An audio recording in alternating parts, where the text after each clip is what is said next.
Welcome back to Beagle Eye Vision's Internet. I just got off work, so I'm a little bit tired, but we're gonna keep grinding. I'm gonna roam around the wasteland. I don't really have any goals, but we're on episode number 38. It's called Subversive Use of Sacred Symbols. Oh, of Sacred Symbolism, sorry. So this should be a very good one. It's 57 minutes, so I could be able to do it one and done. I have no goals other than I'm gonna try to find the Prost Bar, and that's about it. Alright, so thanks for tuning in. Let's get some knowledge. Would you like me to go with you? And that's one of the things about religion that we have to remember when we're talking about that makes it such a hot topic issue is because we're talking about law. Who gets to be God? Who gets to be God's deputies? Who is the Most High? Who is the divine authority?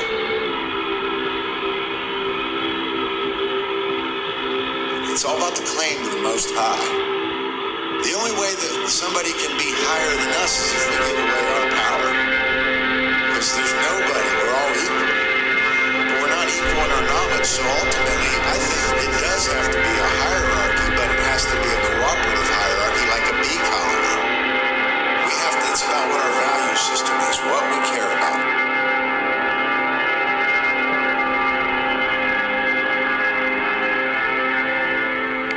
Greetings, Hive Mind. I am your host, Brandon Martin, and welcome to the 38th episode of the CubbyWhole podcast, where important topics are unveiled, discussed, and tested. Today is February 9th, 2020. And please make sure to check out all of our previous episodes and keep up to date with the CubbyWhole news at the CubbyWhole website. That's CubbyWhole.com. So today I will be continuing forward from my last solo episode, which was episode 37, moving progressively through the topics of the methods of manipulation. We have been covering a vast amount of knowledge when it comes to this, and I really hope everybody has found clarity and found use in this information. I would like to give a caveat that this is not all my information. This is information that has been researched and gathered by many individuals. My style and presentation, my style has been directly derived from one of my teachers, Mark Passio, but I take and pull from many different great researchers out there, just as he did and just as all of us should do.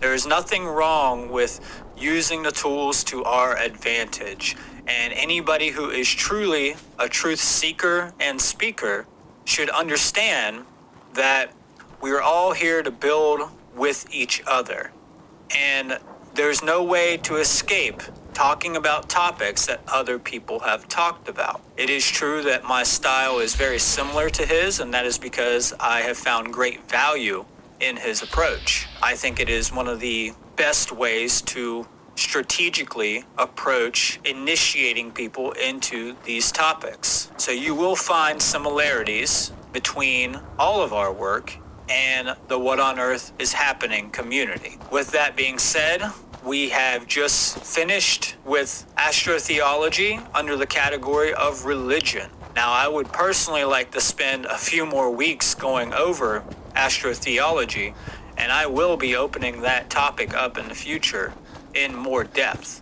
But for these episodes, I felt that it is best to not get stuck on any particular topic and to continuously, progressively move through them so that we can move on through the series. Today we're going to be speaking about the subversive use of sacred symbolism. I would like to say that this is not going to be an in-depth academic or scholarly approach to the general influencing the media has over people's minds. And that media can be from Hollywood to your mainstream media, news channels, to social media. When I say media, I mean any type of content that's being produced by external sources at this point. The first thing I would like to say about the subversive use of sacred symbolism is, even though I am covering the negative sides of this, it is very important to understand, to be very cautious and prudent about not marginalizing symbolism and never looking at it in a unidirectional form. Symbolism itself is dualistic. It is neither good nor evil in one scenario. It all depends upon the level of consciousness that is wielding that symbol and whether or not it is doing harm or violating natural law principles. Sacred symbolism is in fact something that we all should be attaining to understand. It is the highest of high when it comes to true, solid language that we can enhance our consciousness with. There is a reason why the ancients of antiquity would use a symbolic form to initiate people into the mysteries. One reason is because when we literalize everything, we get pushed into a left brain imbalance. Whereas when we are symbolically becoming literate, it enhances our holistic brain. It not only does it touch on the right brain, but also, since we are intellectually breaking it down, we are combining both hemispheres. So this is about bringing in true intelligence to understanding symbolism. Symbolism is the language of the universe. And if you go back to the earlier episodes and listen to what I was talking about when it comes to cymatics and the Hermetic principles, we can understand how valuable symbolism really is. All of our languages are based off of symbolism. Everything that we share is based off of symbolism. The numerological digits that we use are symbolic in nature. The letters that we use are symbols. And since we now know that symbols are vibration in form, we can say that the root of a symbol is vibration. And all things are at some level vibrating, whether low vibration or high vibration. Symbolism is the language of the ancient mystery traditions. Not only that, it is the language of all of nature and the universe. The universe speaks in symbolic forms. Everybody is always asking for a sign, but they always ignore the symbolic representation of that sign. For every law and power active in the universal procedure is manifested to the limited sense perception of man through the medium of the symbol. Every form existing in the diverse field sphere of being is symbolic of the divine activity by which it is produced. So if we are looking for any evidence of higher power or a higher consciousness, however you want to look at that, then look no further than things like the fractal nature and Fibonacci sequences being developed through life forms. And look how orderly everything is. When we come to a direct understanding of this, we start to connect with our true spiritual nature and the one great spirit. It's interesting because a lot of scientists go into science to either disprove or prove the existence of God. And especially many quantum theorists and quantum scientists go in thinking that, okay, there's no way that I can prove this. And they come out being a firm advocate of knowing that there is an intelligent force underneath of nature. And that is very important to get to that level. Atheism is just another religion. And I personally should have added a section on atheism in the weapons of manipulation under the category of religion, because it is another cul-de-sac. But we will make a show about atheism in the future. By symbols, men have ever sought to communicate to each other those thoughts which transcend the limitation of verbal language. In a single figure, a symbol may both reveal and conceal. For to the wise, the subject of the symbol is obvious, while so the ignorant, the figure remains inscrutable. Rejecting man conceived dialects as inadequate and unworthy to perpetuate divine ideas, the mysteries thus choose symbolism as a more ingenuous and ideal method of preserving their transcendental knowledge. Hence, he who seeks to unveil the secret doctrine of antiquity must search for that doctrine not upon the open page of a book or of books, which might fall into the hands of the unworthy, but in the place where it was originally concealed. And now somebody might have an issue with me saying that somebody is unworthy in that paragraph. What I am specifically speaking of is those who would use the knowledge to advance their selfish means. People who will use the knowledge to invert it, to marginalize it, to pervert it, and to use it in dark ways against other people. Though I am egalitarian when it comes to this knowledge. Obviously, that's what this podcast is all about, sharing this knowledge. But there is a certain level of a hierarchical structure for initiation into the mysteries. We cannot just in negative ways by dark people. Does this mean we conceal the information? No. It just means that we teach responsibility when it comes to this information. Of course, put it all out there on the table. But we also have to teach people responsibility, because it is people who have not dealt with the shadow work, who come in contact with this information, who are egotistically driven to use that information and these powers, these universal powers, to serve their own selfish means. I'm not too concerned about a dark individual coming in contact with information like this.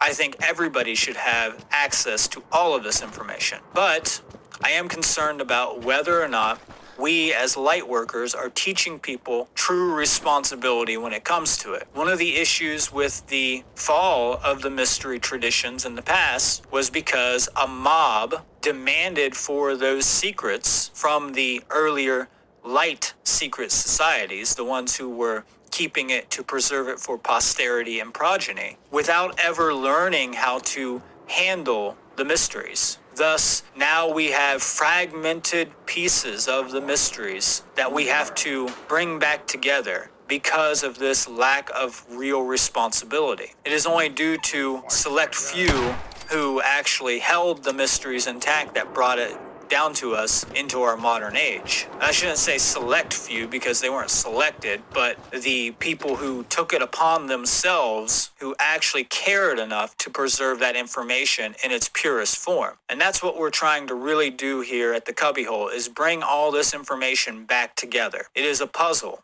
It is a sheet of glass that has been shattered, and we're trying to piece that back together so we can really see what we need to see very clearly. So as always, there are slides for this episode, and you can find them at the CubbyWhole podcast page. So please follow along with the slides for this episode. I'd like to start out with a really good quote here from Manly P. Hall, one of the most profound and amazing, intelligent occultists of our time. And I shouldn't even call him an occultist. He was really a de-occultist, one who reveals the secret mysteries. To live in a world without becoming aware of the meaning of the world is like wandering about in a great library without touching the books. It has always seemed to me that the symbolism should be restored to the structure of world education. The young are no longer invited to seek the hidden truths, dynamic and eternal, locked within the shape and behavior of living beings. So as he's pointing out here, our entire educational system has brought us into a left brain imbalance, focusing mainly on literacy through textual means and focusing on the lower mysteries is what I would call them. And what I mean by that is mysteries that are in the solar doctrine that do not enhance our evolution. Symbols, if used properly, enhance our evolution, but they also can de-evolve our consciousness if not handled properly or if used against individuals.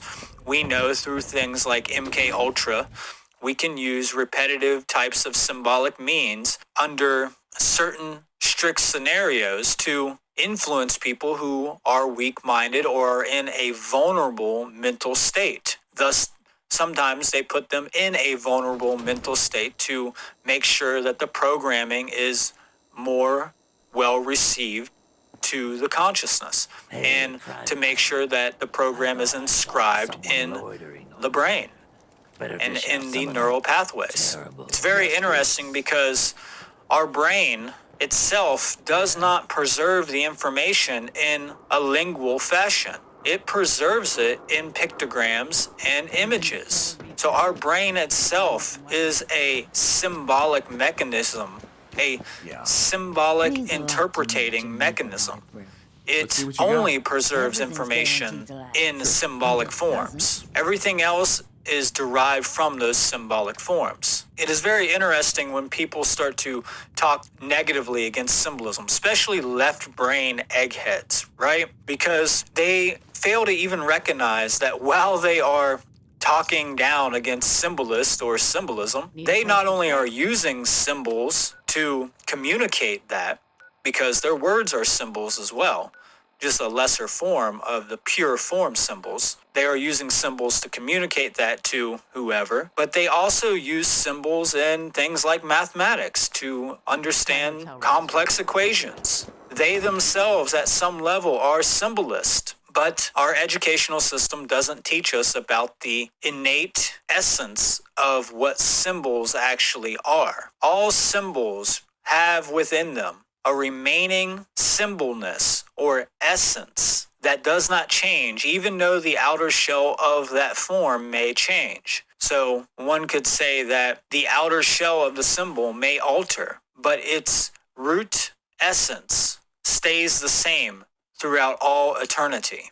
This gets into a little bit of philosophy, such as the questions about the ontological self and whether or not, if we continue to change our physical appearances through augmentation, would we still have an essential self after we've exchanged all of our components? This is known as the Theseus ship philosophy, where if you have a ship and you start to replace all the boards on that wooden ship, at what point is that ship no longer the same ship? Is it 10% of the boards being replaced?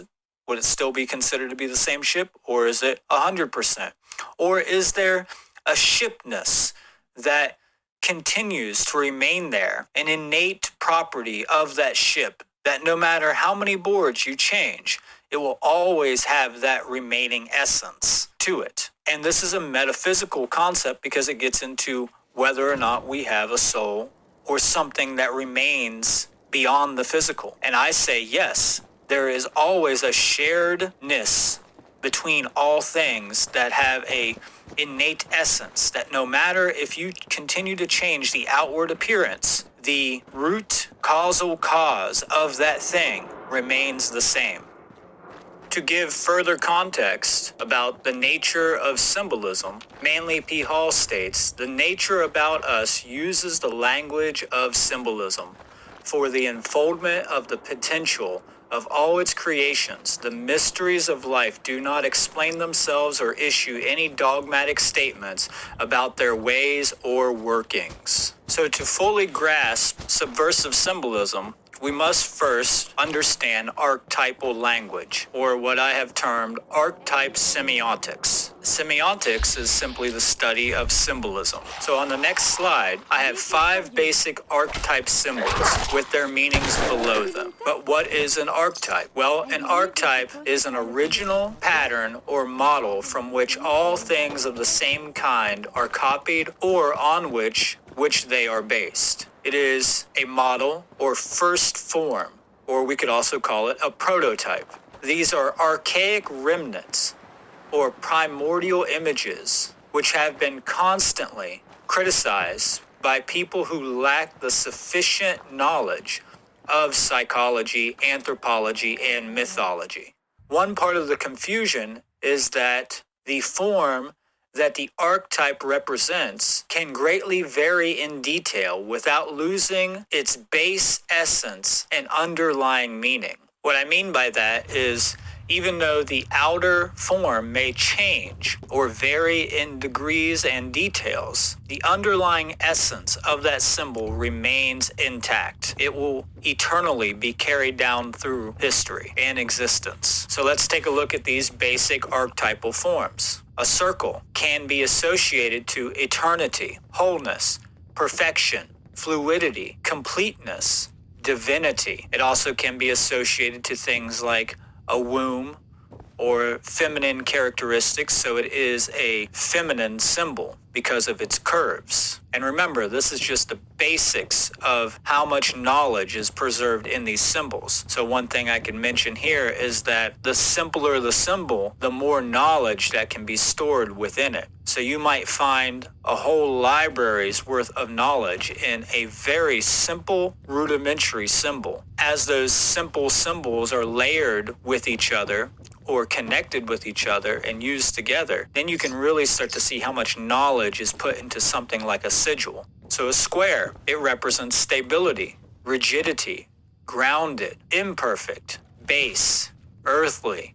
It also can be a symbol of the body and a masculine archetype. The triangle represents balance, synthesis, union, sharpness, intellect, fiery. This also can be associated to a masculine component because of its upward-facing, phallic-like symbolic representation. The star represents spirit, sovereignty, achievement, openness, oneness, light. And this is a pentagonal star, which represents the 5 elements: earth, air, water, and fire, plus the divine element of spirit at the top, properly placed. We see stars all over the place to represent sovereignty. The stars are looked at as souls or spirits of the sky. We often have in many ideas of after death concepts where we think souls become the stars of the heavens. The cross, which I explained in astrotheology quite well, being the cross of the zodiac or the Christian cross. Well, here it basically represents power, authority,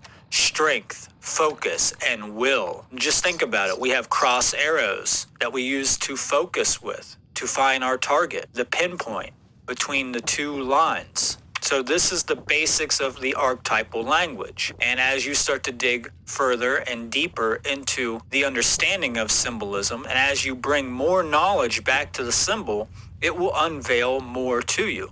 So at one point you may only discover so much from it because of how big your consciousness is or how much knowledge that you have at that point. But if you come back to that symbol over and over, it will continue to reveal more things to you as you advance spiritually and as your level of consciousness increases. So archetypes can be described as a blueprint of our psyche and the universe. As stated in the first Hermetic principle, that all is mind. The mind is everything. The mind has base patterns which it uses as building blocks or forms to create reality. These are innately structured into the fabric of reality and into our psyche. One could call these thought forms that influence the feeling, thoughts, and actions of individuals, which are an emergent property from the archaic images of the ideas that are derived from the universal or collective unconsciousness. The archetypal language is the base primary patterns of being and becoming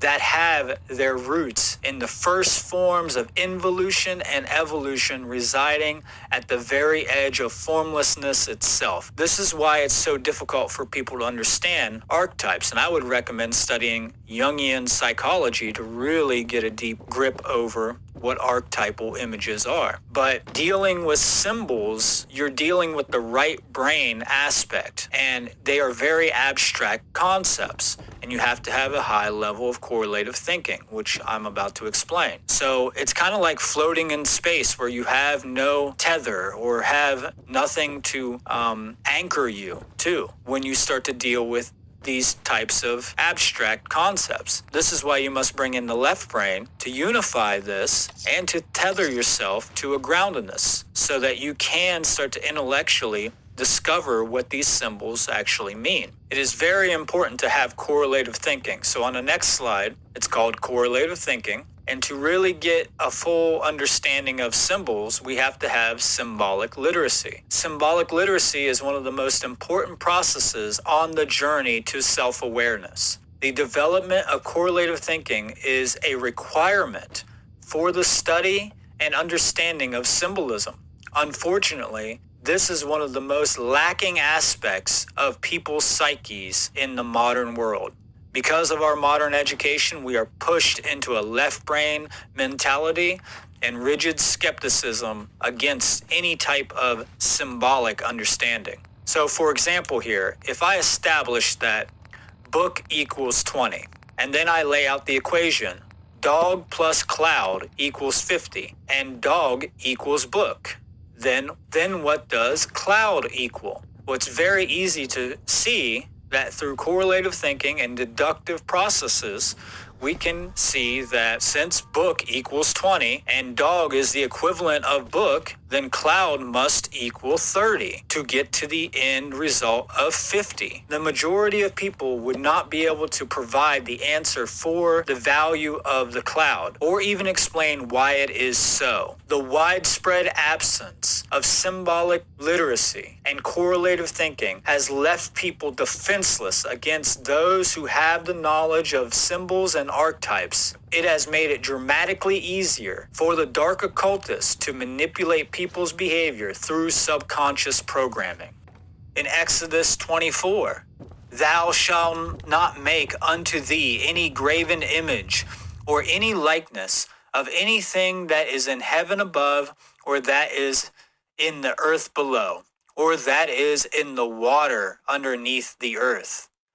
We've heard this many times, and in the commandments, actually comes before "thou shalt not kill." So this was really important to religious individuals.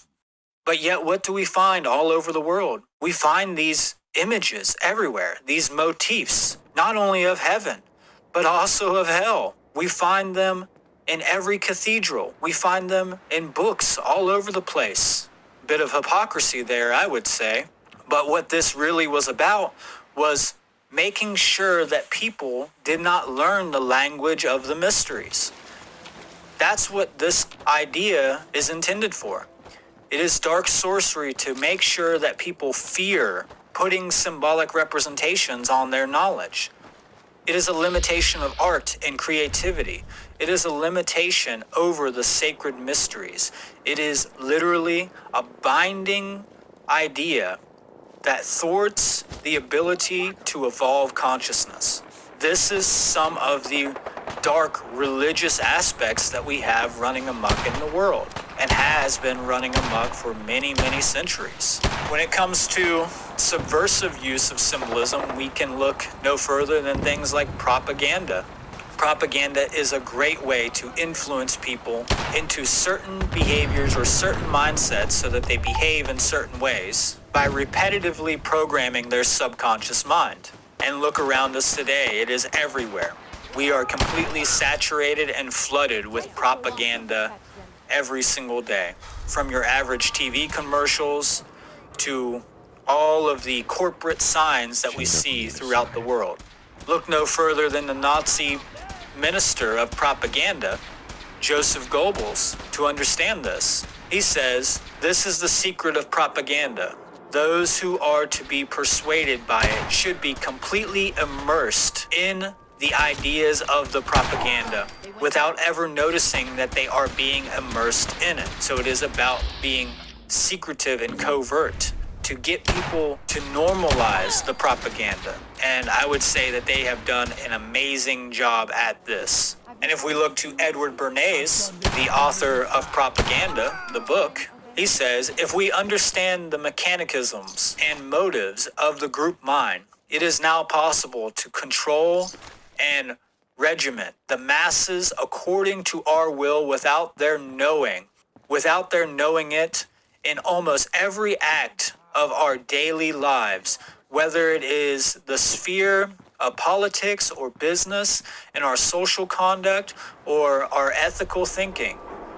we are dominated by the relatively small number of persons who understand the mental processes and social patterns of the masses. It is they who pull the wires which control the public mind.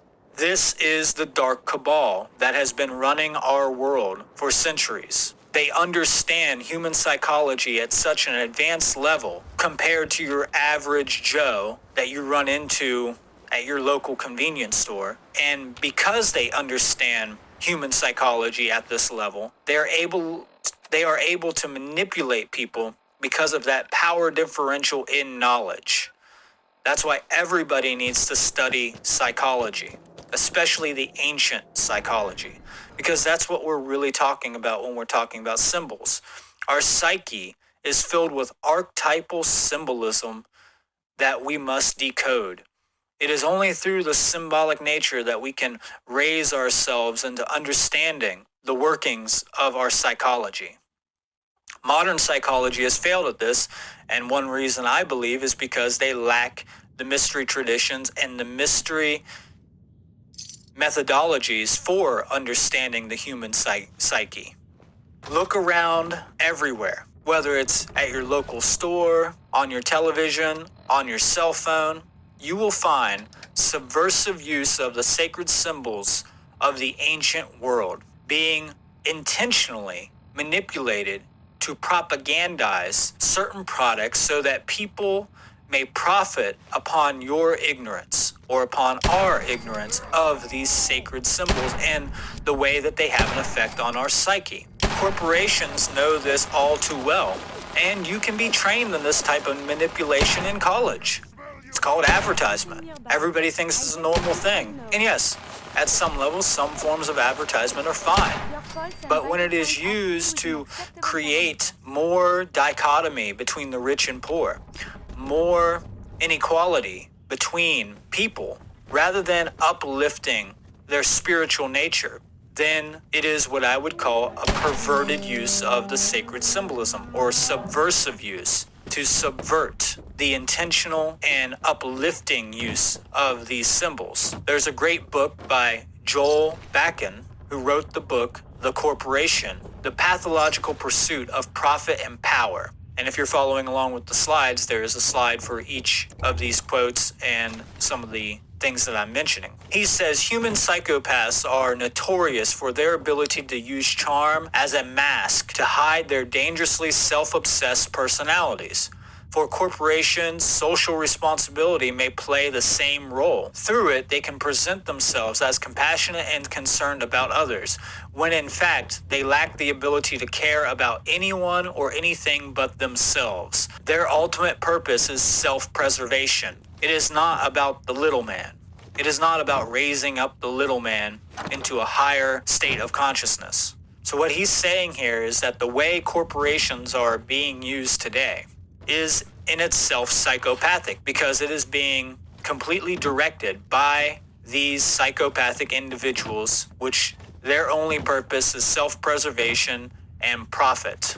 They want more power, and they want to make sure to keep people at a low level of knowledge and to keep influencing people through their subconscious minds by imprinting symbols into their mind. All the sorcerer wants to do is to give you his mindset. They want to plant certain motifs and images into the mind so that you behave in a certain way. I mean, ask yourself, are your likes even your own? How do you know that your likes are not implanted by society or social constructs, and more specifically by the social engineers of our day? Ask yourself these deep questions.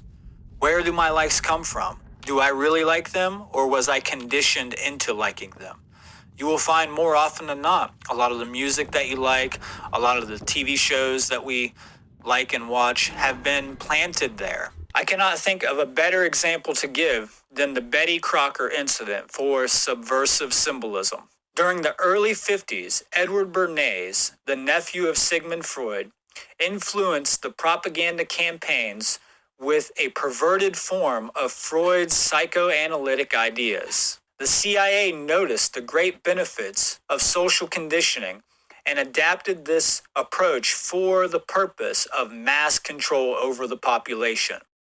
One of the main places where it proved to be extremely useful was the modern consumer, especially the unassuming kitchen of the middle-class families. Around this time, Betty Crocker Foods had produced an instant cake mix. All you needed to do was add water to the powdered cake mix. At this time, this was seen and considered somewhat of a magical remedy to a lot of the hard work of the normal procedures for making cakes. Contrary to the intentions of Betty Crocker, the magical cake mix did not sell well. They actually lost millions of dollars over this. Betty Crocker Foods turned to the science of psychoanalysis to help solve the problem, or in other words, to subversively influence people symbolism to buy something that the company already knew the average consumer did not want. So Crocker proceeded to hire a Madison Avenue ad campaign firm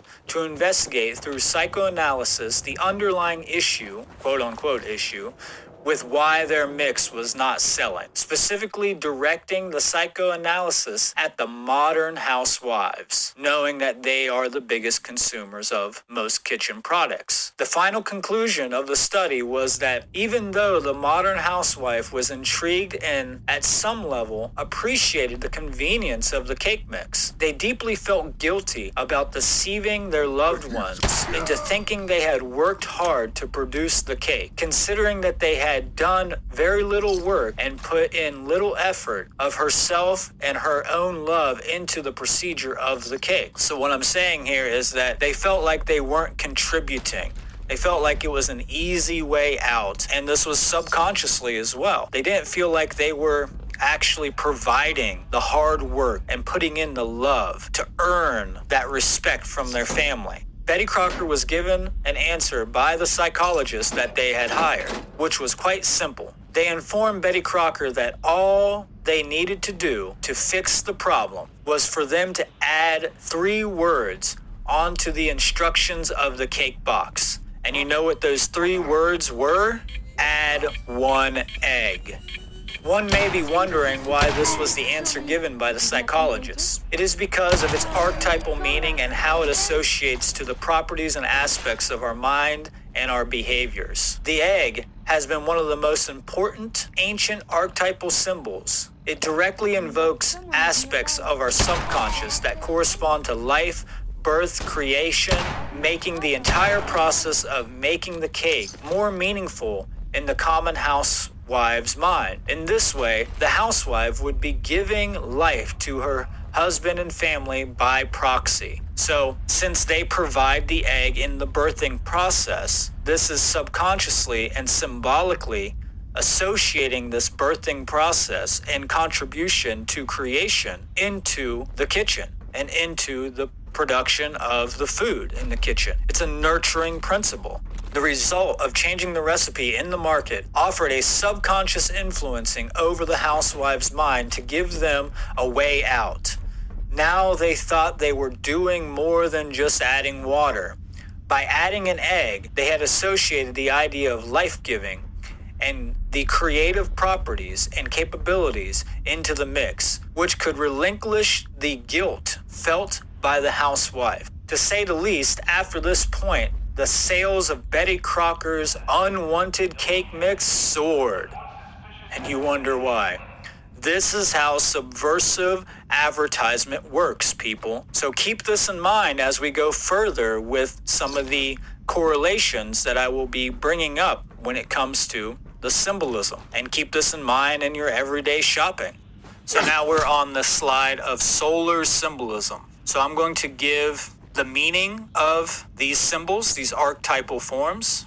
I'm going to give a very beginner level interpretation of these symbols for people. And then I'm going to show how they're being used in advertisement. So we have solar symbolism. Now, we know very readily, at least I hope most people know, that the falcon, or lots of birds as well, have been symbolized as the sun, specifically in the ancient Egyptian time. But the sun can be looked at as light, life, life force, life essence. spirit, knowledge, power, enlightenment, growth, strength, kingship, sovereignty, trust, charity, renewal, resurrection.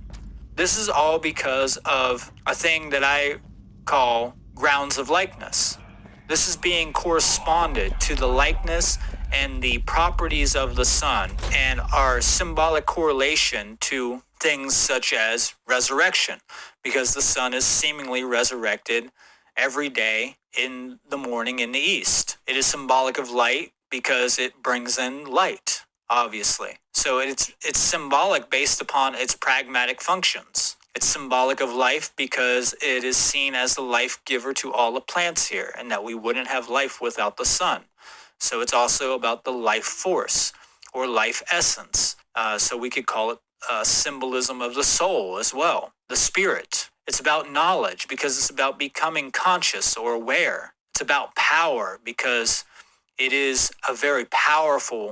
very powerful properties. It's about enlightenment because it's about bringing the light into the mind. It's about raising the light up to its highest aspect. And on the next slide, we see the sun being used in many different ways. We have the Lucius Trust symbol with the sun. We have Lucas Arts. And remember that Latin word for Luke means light. It literally means the light. And if you look above the individual's head in the image of Lucas Arts, you can see the rays of the sun. And he's yellow. We have natural light, the beer. We have sun microsystems. And if you look real close, you might be able to see swastikas in that. But obviously it's a play on the word sun as well. If you look close enough, you'll see sun in a very cryptic fashion. We have Sun Trust with the rays of the sun. We have Shell, the gas company, which has a seashell, but also it has the sun coming up over the horizon. So this is multifaceted symbolism. We have Gulf, which is a big orange sun. Folgers, using the sun between the two mountains, the two peaks, the twin peaks, the two pillars. We have disc over, which is also discover. Okay, so disc over, meaning the sun that goes over, the disc that flies overhead. We have Dole with the sun in the middle of the O. We have the BP symbol, which is a sun symbol. We have Sunoco, which is the Sunco, with the arrow being shot through the sun. We have Days In, with the sun over the horizon again. So all you need to do is go to your local store and start looking at advertisement, and you'll see that they are associating through symbolic means these ideas of light, of renewal, of resurrection, of knowledge, of comfort, of warmth, the properties that the sun has. So they're trying to subversively, by proxy, get you to think that that's what you will get when you buy or use these services. That's one of the main reasons that this is so attractive to people, because we associate it to the sun and it becomes attracted to us. So like Sun Trust, a banking institution, a banking service, which they're trying to say that you can trust them because they are like the sun. They will always come up. You know, even though they go down, they'll always come back and always save you. They're the sun saviors, you know? So they're associating that with trust. You know, the credit card company, Discover. And that's some real interesting green language there, because they're trying to tell you that they are the sun, that you can trust them like you can trust the sun. You know, for food companies, they're trying to associate it with sun because it's a life-giving force. They're trying to say that you are going to get healthy food and healthy nutrition from this product. The next slide is lunar symbolism. Now, I broke lunar symbolism down into two different types of birds, the dove and the owl. We spoke upon the owl a little bit, but we haven't really spoken upon the dove too much. We did speak upon it in astrotheology briefly with the Holy Spirit. But here we have the dove, which its interpretation is knowledge, or veritas, which means truth, intelligence, pure, openness, love, sharing, day, and light. In contrast to this, we have the owl, which is also knowledge, intelligence, insight, secrecy, predation, night, and darkness. Keep these two in mind as we move forward. So the dove is the moon in the day sky. This is symbolic because the moon looks like a dove flying through the day sky, a white object that shares the sky with the sun. This correlates back to our astrotheological symbol of the holy union between the sacred masculine and sacred feminine principles when it comes to the celestial movements. When the dove or the moon is in the day sky, there is a holy wedding taking place between the sun and the moon because they share the same area. But it is never seen in its full aspect in the day sky. It is always translucent or blurry and foggy, where you can only see partial of it. Every once in a while you do see its full aspect, but not very often. It's very, very rare. As we can see here, a lot more corporate symbolism being used. We have the Visa card with the dove above it. We have the White Dove Entertainment Company. We have the Holy Spirit and Christianity. We have the Green Dove Company. We have Dove, the shampoo and soap company. We have that wedding symbolism with the two individuals holding the doves. We see this as a rite in weddings a lot. We have the White Dove Society. We have the white dove being used for the World Peace Organization. The white dove is about purity. So what they're trying to associate here is that they are pure, they're trustworthy, they have knowledge, similar to the association with the sun. So what about the moon in the night sky? That's associated with the owl. Well, look no further than the Bohemian Grove ritual to find the use of the owl symbolism. And all you have to do is go back to my earlier episode to understand some of this when it comes to the cult of Minerva and the owl. But they have their ritual in front of the giant owl, as you can see in these pictures. You have the book, The Birds of the Bohemian Grove, with the owls on this. You have the little vector icon that says "We never sleep," the owl. That's some dark symbolism there. We also have the bird that's a teacher. Now remember, I told you that the owl becomes the guardian of the sacred knowledge. That's why the secret societies use it as their symbol. That's one reason why. Many other reasons include the fact that it is a predatory bird. We have Hooters. Obviously, that's pretty blatant about what that's about. We have Minerva Medica. There you go, folks. Minerva Medica with the owl in the tree. We have Guardian Insurance. There you go, the guardian. The owl is the guardian. If you look to the far left, we have the symbol of the Bohemian Club. And what it says is "Weaving spiders come not here," with the owl in the middle of it. And if you look at the car symbol, that's, I believe, a Mazda. Well, that's an owl. That's a face of an owl. We also have ancient currency that's used with owls on it. If you go to the next slide, you'll see the cartoon Sailor Moon, which has to do with that lunar symbolism. DreamWorks, the film company. We have currency that has the owl on it. We have Moon Express. The moon is me, it says. We have the MasterCard and other credit cards that use the overlapping of the moon and the sun. We have many flags that correlate to the lunar symbolism. Now, the star is seen to be Venus in a lot of these flags. So there is a correlation here to Venus because it's never seen in its full aspect either. It's always seen in a crescent form. But obviously this is lunar symbolism, to me at least. And look no further than Washington, D.C. at the geomancy that takes place there, with the streets around the sacred temple of government that are laid out as an owl, right? I mean, look at that. That cannot be any more blatant that these dark occultists are controlling everything. I mean, you have these buildings as well. The one on the left looks like two owls standing beside each other, or perched beside each other. And then the other one looks like an owl. Giant owl, that is. So these buildings are directly structured and designed to look like owls. The streets are designed to look like owls. I mean, it is everywhere, folks. It is hidden in plain sight. Moving on to the next slide, we have Saturn and the black sun symbolism. Okay? So if we look to things like DirecTV, you have the rings of Saturn. That's what we're looking for here. We're looking for a celestial object, a spherical object, or a crescent object with a ring around it. So you have DirecTV with its ring. You have Internet Explorer. Now you could look at the E as the Earth and then the ring around it being like a satellite, but it also represents the rings of Saturn.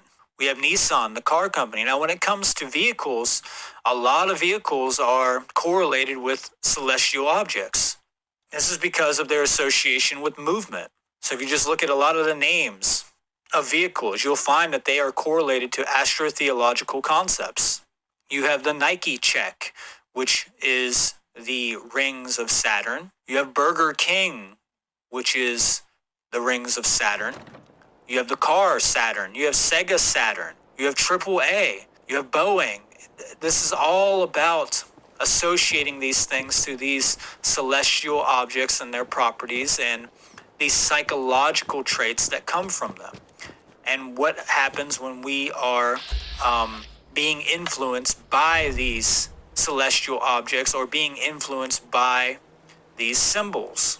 And by the way, the cult of the black sun symbolism, or the Saturn symbolism, its meanings can be interpreted as things that have to do with time, distance, control, boundaries, binding, things that have to do with darkness, the complete obscuring of the light, of knowledge, things that are hidden. So it's about ignorance, it's about darkness. And obviously, these are just the dark aspects. There are positive aspects to a lot of these symbols as well. It has to do with the shadow self. That's another thing that Saturnian symbolism has to do with, is the shadow self. And just ask yourself, when it comes to all these symbols, are these at all enlightening our species? Are these at all enhancing our spiritual development and our evolution in consciousness? Well, I would say no, for the vast majority of them. They are being used to subvert our consciousness, to restrict our ability to evolve. So moving on to the next slide, and this is probably the last one I'll have time for today. This is pyramid and the all-seeing eye symbolism. And the most blatant one of this is the seal on the dollar bill. And there's a lot to this seal. There's a lot of hidden information in this seal, and I look forward to breaking this down in the future. So if we look to many companies, yet again, we're going to find the pyramid and the all-seeing eye all over the place. You have Fidelity Investments, right? And you have the pyramid with the all-seeing eye there. You have Citgo, which is a pyramid. You have PBS with the all-seeing eye. You know, like they didn't put it right in front of our faces.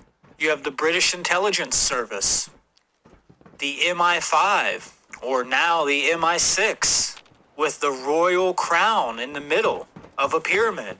You have Sprint Business with a mirrored pyramid, Acadia Insurance. Now you can see how all these companies are using this symbolism to associate the meanings behind these forms. And just so people understand, the pyramid is associated with spirit. It is about balance. It is about an upward-facing pyramid is about thrusting, piercing. It also correlates to the intellect. It's also a symbol, it's also an alchemical symbol of fire, the fire of the mind. So there's many ways we can break down this symbol. And I'm sorry I didn't give a slide with the meanings behind the Saturnian and the pyramid symbolism. I just didn't have time to get all that done. But it's about time that people who are listening to me to go and do some of their own research at this point as well. I mean, you have the Nickelodeon shows. I mean, it's insane what Nickelodeon and Disney has shown throughout the years. Just go back to their older stuff and you will see all kinds of blatant symbolism all over the place. and a lot of dark, perverted stuff if you really open your mind and look at it. I mean, you have Adidas with the 3 pyramids. You have the Volcom stone. Now, this one is something I talk about quite a bit. You have the pyramid in the middle of the stone, and the Volcom stone is the philosopher's stone because it was forged by Vulcanus. He's the alchemist. He's the first blacksmith. And he forges the stone. He's an artisan. He's a crafter. He's a mason. And that's what they're associating with this. The third eye, the Volcom stone, the philosopher's stone. You have AOL with the pyramid. You have Christianity with the pyramid and the all-seeing eye right in the back. You have religious institutions that are using these symbols all over the place. I mean, look at this guy with the pyramid right over his head in the back and the all-seeing eye.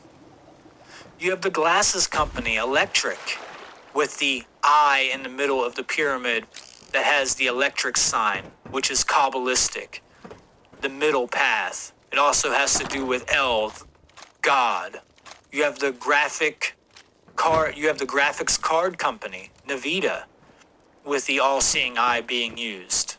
And you can tell this is about sight. It's associating all these things to sight, being able to see, but it's also associating them to spiritual sight. You have air walk. Think about that, air walk, walking in the air, light as air, you know? So there's a lot to all this symbolism. But that's all we have time for this episode of the CubbyWhole podcast. In the next episode, me and Nathan will be further explaining subversive use of symbolism. Like always, I hope you guys have found some clarity in this show today. And you can find all of our previous shows, which I highly recommend that you go back and chronologically work through the shows so that you can build the tapestry that we are trying to unveil here to keep up with, the lessons that we are giving here. So please go to the CubbyWhole website to find our presentations, news, and other content. That's CubbyWhole.com. And make sure to keep doing your due diligence into studying the occult and esoteric workings of the world and yourself, because we need to become more enlightened about these things. We need to unveil the mystery traditions and bring them back into a methodology of modern education. Keep your eyes open for our future shows as we go further into mind control. And new shows come out every Monday at 12 p.m. Pacific time. Stay tuned for more. Thank you very much, and keep transcending dogma. All right, that was another awesome episode. Like I said, I'm tired, but I'm still very excited. Although I work tomorrow, the Fallout TV show will be out by the time I get off work. So yeah, it's gonna be great. Looking forward to it. I heard nothing but good things, no negative reviews. But thank you if you made it this far. That was, like I said, that was amazing episode number 38 of the CubbyWhole podcast. Stay tuned and stay golden.